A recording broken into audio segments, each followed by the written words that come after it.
kabarnya? Pasti sehat dan baik dong. Nah, sebelum itu, perkenalkan saya Andara Siva Putri Arianto dari PMR Madya Unit SMP Negeri 1 Kota Madiun. Di sini saya akan menjelaskan tentang ASB, Ayo Siaga Bencana, khususnya bencana kebakaran. Tapi sebelum itu, teman-teman udah pada tahu belum apa itu bencana?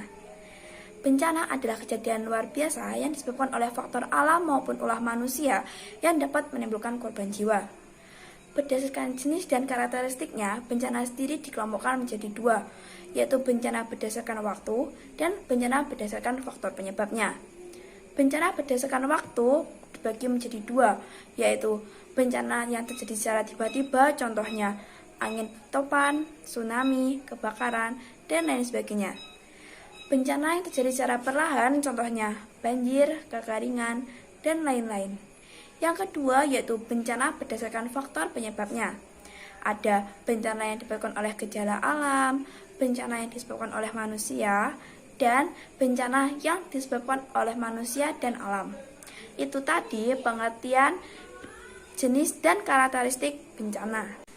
Sebelum kita lanjut ke materi tentang kebakaran, yuk simak video berikut.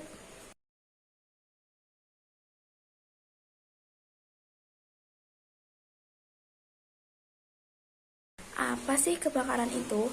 Nah, kebakaran adalah suatu nyala api, baik kecil atau besar, di tempat yang tidak dapat kita kehendaki, dapat merugikan, dan pada umumnya sukar untuk dikendalikan.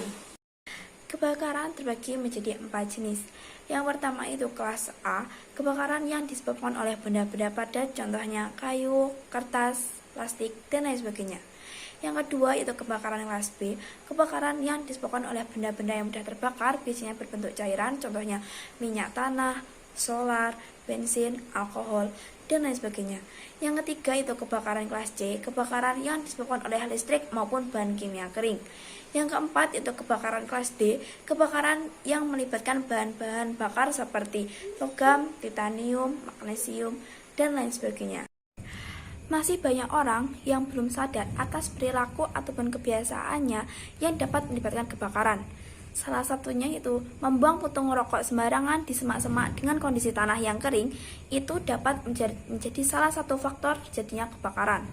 Ada banyak dampak yang disebabkan dari kebakaran, contohnya sesak nafas, sakit penglihatan, hipertermia, dan runtuhan bangunannya dapat menimpa korban yang terjebak di dalamnya. Selanjutnya, kita akan memahami tepat bertindak saat terjadi kebakaran. Yang pertama yaitu pahami bangunan dimanapun kalian berada. Ingat di mana letak pintu darurat, perhatikan juga letak pemadam api ringan atau letak alarm kebakaran. Yang kedua yaitu jika mendengar tanda bahaya seperti asap dan bunyi alarm, jangan panik, tetap tenang, segera hubungi petugas untuk mendapatkan pertolongan. Yang ketiga yaitu jika terjebak di dalam ruangan, tutup celah pintu menggunakan kain atau handuk. Dan yang keempat yaitu merangkaklah di bawah asap, bernafaslah pendek-pendek. Yang kelima yaitu mintalah pertolongan, beritahu di mana posisi kamu berada, cobalah menarik perhatian regu penyelamat dengan mengibaskan kain. Cara mencegah agar tidak terjadinya kebakaran. Yang pertama yaitu pastikan mematikan kompor atau alat listrik setelah digunakan. Yang kedua, jangan biarkan kabel listrik tetap tersambung jika tidak digunakan. Yang ketiga, periksa secara teratur kabel yang terkelupas. Yang keempat, jangan meletakkan kompor terlalu dekat dengan dinding.